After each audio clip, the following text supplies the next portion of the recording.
ఓం శ్రీ లక్ష్మీ నృసింహాయ నమః. శ్రీ లక్ష్మీ నరసింహస్వామి వైభవము 16వ అధ్యాయము. హిరణ్యకశిపుడు బ్రహ్మ నుంచి వరాలు పొందుట. సోదరుడి హిరణ్యాక్ష మరణానికి చింతిస్తూనే హిరణ్యకశిపుడు తల్లిదండ్రులను బంధువులను ఓదార్చాడు.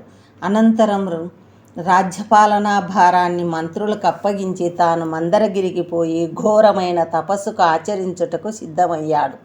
అప్పటికి హిరణ్యకశిపుని భార్య లీలావతి గర్భవతి. సోదరుని కుమారులను పిలిచి, శ్రీహరిని అంతము చేసి మీ తండ్రి గారికి ఆత్మశాంతి కలిగిస్తాను. శ్రీహరిని చంపాలంటే అమరత్వం పొందాలి. బ్రహ్మను గురించి తపస్సు చేసి అమరత్వం పొంది వస్తాను. అంతవరకు మీ పినతల్లికి రక్షణగా ఉండండి. ఇప్పటి నుంచి ఈ రాజ్యము శ్రీహరిద్రోహిగా పిలువబడుతుంది అని చెప్పి ఎవరు ఏ కార్యాలు చేయాలో ఆదేశించి మందరగిరికి వెళ్ళాడు. హిరణ్యకశిపుడు కాలి బొటనవేలి మీద నిలబడి చేతులు పైకెత్తి ఉంచి ఆకాశం చూస్తూ బ్రహ్మ గురించి ఘోరమైన తపస్సు చేయసాగాడు.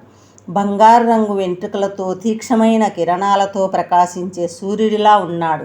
ఇలా లోకభయంకరమైన తపస్సు చేస్తున్న సమయంలో దేవతలు తమ తమ స్వస్థలాలలో హిరణ్యాక్షుణ్ణి పీడ విరగడైనందుకు ఆనందముగా ఉన్నారు. కానీ మరొక భయంకర సమస్య ముంచుకొస్తున్న విషయం మరిచారు. హిరణ్యకశిపుని భీకర తపస్సుకు అతని శిరస్సుపై నుండి పొగలు లేచాయి. అగ్ని జ్వాలలు చెలరేగి ఆకాశానికి ఎగిసిపడుతున్నాయి.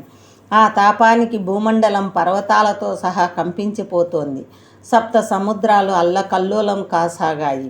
నక్షత్రాలు గ్రహాల స్థానాలు చెదిరిపోతున్నాయి. దిక్కులన్నీ చిన్నాభిన్నాలై మండిపోతున్నాయి. జీవజాలం తల్లడిల్లుతున్నది. రాక్షసరాజు హిరణ్యకశిపుడి తపస్సు తీవ్రత ముల్లోకాలకు వ్యాపించింది. ఆ తాపాన్ని తట్టుకోలేక దేవతలు స్వర్గలోకం నుండి బయలుదేరి బ్రహ్మ ఉండే సత్యలోకానికి వెళ్ళారు. ఇంద్రుడు ఇదే సమయమని భావించి తన బలగంతో హిరణ్యకశిపుని నగరంపైకి దాడికి వెళ్ళాడు. అదను చూచి లీలావతిని అపహరించాడు. ఆకాశ మార్గాన వెళుతున్న నారద మహర్షికి ఎదురుపడ్డాడు. నారదుడు, ఇదేమీ పనయ్యా ఇంద్ర అన్నాడు. ఇంద్రుడు నారదునికి నమస్కరించి, స్వామి, హిరణ్యకశిపుడే ఇంత దుర్మార్గుడు, పుట్టబోయేవాడు మరెంత క్రూరుడో, అందుకే వీరిని అంతం చేయాలని తీసుకువెళుతున్నానన్నాడు. నారదుడు ఇంద్రుని వారించి పుట్టబోయేవాడు మహావిష్ణుభక్తుడవుతాడని చెప్పి లీలావతిని తన ఆశ్రమమునకు తీసుకువెళతాడు. లీలావతికి చక్కటి హరికీర్తనలు లీలలు వినిపించేవాడు. లీలావతి గర్భములోని శిశువు వీటిని వింటూ ఊకొట్టేవాడు. మందరగిరిలో హిరణ్యకశిపుని తపస్సు తారాస్థాయికి చేరుకుంది. బక్క చిక్కి శల్యమయ్యాడు. ఒంటి నిండా చీమలు పట్టేసి మధ్య మాంసం చర్మం కొరుక్కు తింటున్నాయి. చుట్టూ పుట్టలు గడ్డి దిబ్బలు వెదురు పొదలు పెరిగిపోయి వాటి మధ్య మరుగుడు పడి కనిపించటం లేదు. నల్లటి దట్టమైన నీటి మేఘాలచే కప్పబడిన సూర్యునిలా మహాతపస్సు యొక్క ప్రభావంతో ప్రకాశిస్తూ ఉన్నాడు. దేవతలు హిరణ్యకశిపుడి తపస్సు ఆపించమని బ్రహ్మకు మనవి చేశారు. స్వయంభువుడు చతుర్ముఖుడు అయిన బ్రహ్మ భృగు మహర్షి, దక్ష ప్రజాపతి మొదలగు ప్రముఖులను వెంటబెట్టుకుని అతను తపస్సు చేస్తున్న మందర పర్వతానికి బయలుదేరాడు. అక్కడ ఆ రాక్షసుడు కఠోర నియమాలతో దీక్ష పట్టి మహా గొప్ప తపస్సు చేస్తున్నాడు. ఇది చూసి చతుర్ముఖ బ్రహ్మ ఆశ్చర్యంతో చిరునవ్వులు నవ్వుతూ హిరణ్యకశిపుడితో ఇలా అన్నాడు. అన్న పానీయాలు ముట్టుకోకుండా ఇలా 100 దివ్య సంవత్సరాల పాటు పట్టుబట్టి ప్రాణాలను ఎలా నిలబెట్టుకున్నావయ్యా, చాలా సంతోషం. నీ ఘోర తపస్సుతో మమ్మల్ని గెలిచావు. అత్యంత ప్రేమతో దర్శనమిచ్చాం. కావలసిన వరాలు కోరుకో, ఇస్తాము. బ్రహ్మదేవుడు ఇలా అని ఈగలు చీమలు కొరికిన ఆ హిరణ్యకశిపుని శరీరంపై కమండలంలోని నీళ్లు చిలకరించాడు. అతను తపస్సు చాలించి ఆ దట్టమైన వెదురు పొదలతో నిండిన పుట్టలోంచి బయటకు వచ్చాడు. అంతటి అమోఘమైన కమండలంలోంచి వెలువడిన నీటి బిందువులతో అతను తడిపాడు. గొప్ప తేజస్సు, బలము, సౌందర్యం, యవ్వనము సంతరించుకున్నాడు. అతని దేహం వజ్రంలా దృఢంగా అయింది. పుటం పెట్టిన బంగారంలా మెరిసిపోతోంది.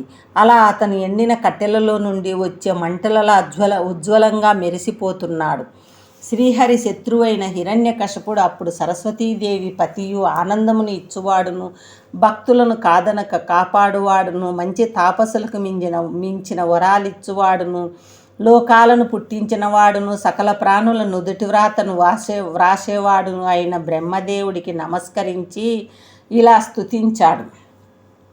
బ్రహ్మదేవా, నువ్వు సూత్రాత్మవు, ప్రాణానికి ప్రాణానివి, ప్రజాపతివి, ప్రజలుచే జపించతగిన వాడవు, మనసుకు బుద్ధికి చిత్తానికి ఇంద్రియాలకు అధిపతివి, భూమి, నీరు, వాయువు, తేజస్సు, ఆకాశము అనే పంచమహాభూతాలకు ఆధారమైన వాడవు, యజ్ఞయాగాదులను వ్యాప్తి చేయువాడవు, సమస్త విద్యలు నీ శరీరమే, ఆధ్యాత్మిక విద్యా సాధకులచే ధ్యానింపబడువాడవు, బ్రహ్మ విద్యావేత్తల చేత ధ్యానింపబడువాడవు, పరమాత్మవు, కాలస్వరూపుడవు అయి ప్రజల ఆయుష్లను నశింపజేసేవాడవు, నీవే జ్ఞాన విజ్ఞానాలు మూర్తిభవించిన వాడవు, మొదలు తిథులేని వాడవు, జీవులలోని అంతరాత్మవు, విష్ణు మహేశ్వరులకు మూలమైన పరమాత్మవు, జీవకోటికి జీవాత్మవు, ఈ సృష్టిలోని సర్వం నీవే, నీవు కానిది మరేదీ లేదు, నిన్ను ఎవరు తెలుసుకోలేరు, నీవు పరమాత్మవు, పురాణ పురుషుడవు అని స్తుతించి ఇంకా ఇలా అన్నారు.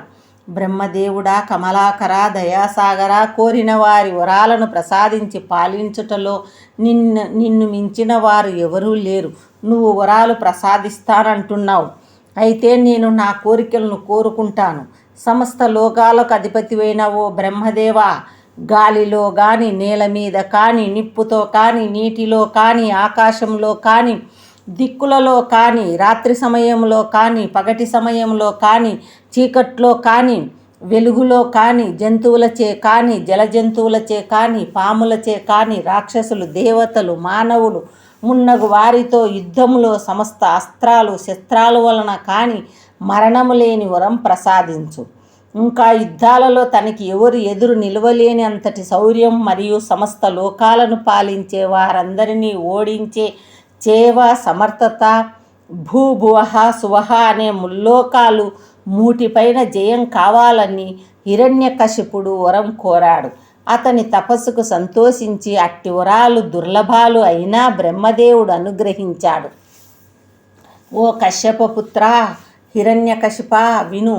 నువ్వు నన్ను అడిగిన వరాలు ఎవరు పొందశక్యం కానివి.